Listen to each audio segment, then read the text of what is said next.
أهلا بكم أعزائي المشاهدي قنوات عاصمة الربيع، من هنا من ملتقى مثقفي حفل الباطن الثالث، ومعنا في هذه اللحظات الأستاذ المدرب يوسف الدمشي.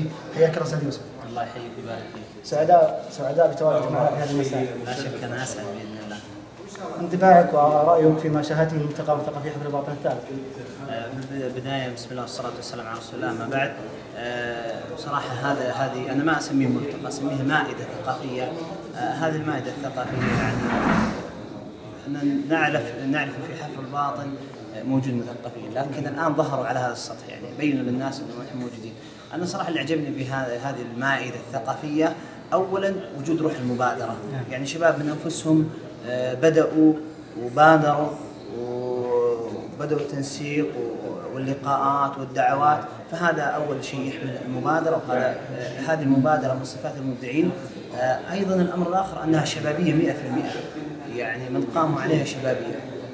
الأمر الثالث أنها لا تنتمي لحراك معين ولا لحزب معين ولا لفكر معين، بل هي شاملة لجميع أهالي حفل الباطن فعلا، وهذا الذي يرتقي أساسا في حفل الباطن ويرتقي بالوطن، شبابها المبادر الذي لا يتحيز إلا لوطنه ومنطقته. نعم أستاذ يوسف، هل رأيت أشياء في الملتقى حببت أن توصلها للقائمين عليها من خلال إيجابيات أم سلبيات؟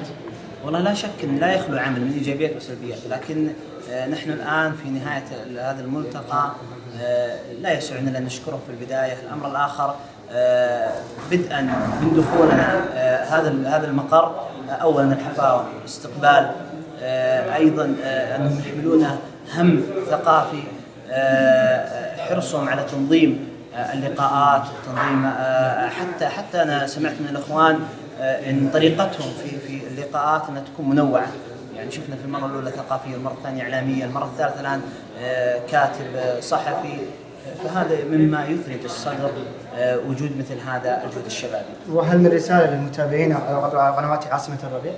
والله أنا في البداية أشكر منتديات عاصمة الربيع، منتديات مميزة.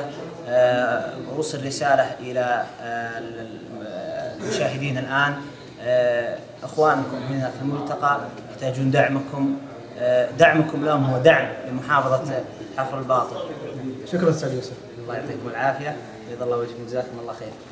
نعم أعزائي المشاهدين، هذا كان لقاء الأستاذ يوسف الدمشي، انتظرونا في لقاءات قادمة بإذن الله، والسلام عليكم ورحمة الله وبركاته. الله يعطيكم.